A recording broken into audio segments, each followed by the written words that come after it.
pumasok.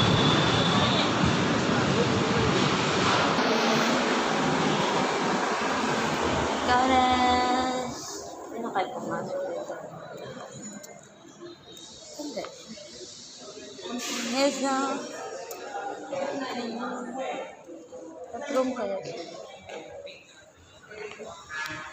Oh my God. Alas 5. Alas 5:30 na po ako nakaalis after trabaho. So, hinihintay ko si Ma'am Hazel. Nandito na po ako sa Kabayan Hotel. Hinihintay ko siya. Kasi reply pa sa akin. Ano kayang room niya? Hintayin ko siyang bumaba siya.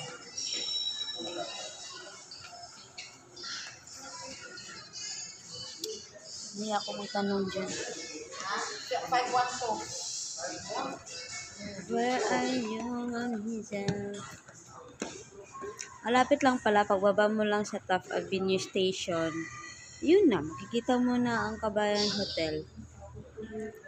So, ang lapit-lapit lang pag makauwi na ako sa lalakyan, sakay lang ng train. Pababa na ka.